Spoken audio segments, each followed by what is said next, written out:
Na'am, masha Allah. So tunda mun yi email yanzu za mu yi verification na phone number insha Allah. So kai tsaye abin da mutum zai yi sai ya zo shi sama nan gurin dot guda ukun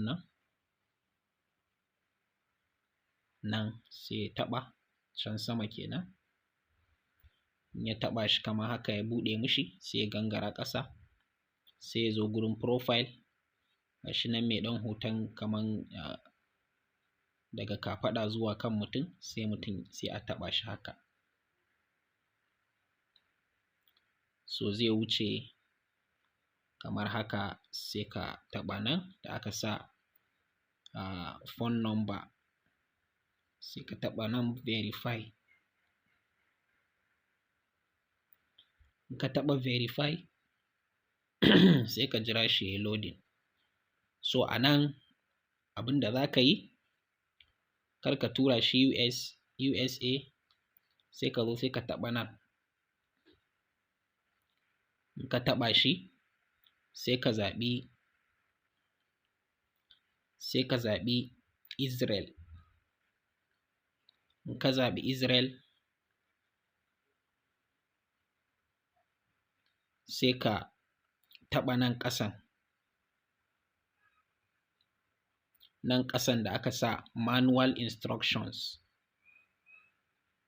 So in ka taɓa shi haka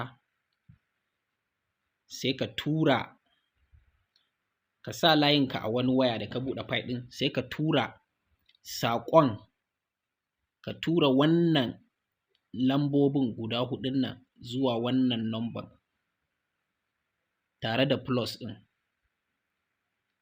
An gane ko? A kula sosai da daidai nan gurin. So za ka tura da 2896 zuwa ga plus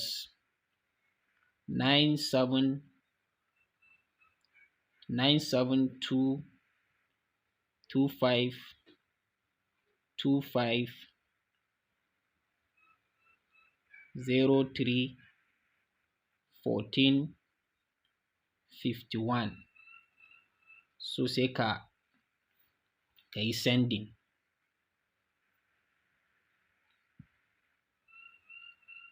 So idan ka sending nashi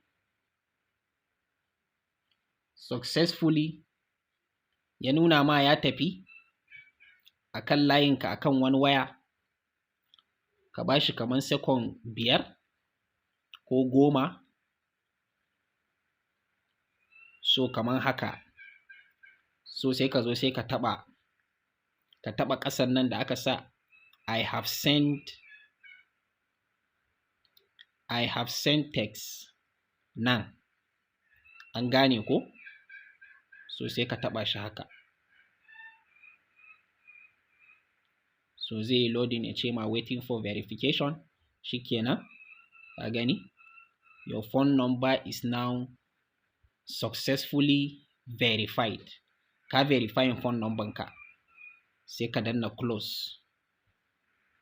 Da fata ana gani yadda ake verifying phone number. So in ka danna close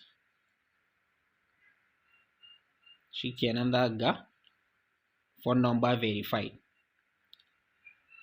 So mun yi email, mun yi phone number, saura Facebook. So saura Facebook wanda insha Allahu ta'ala za mu yi verifying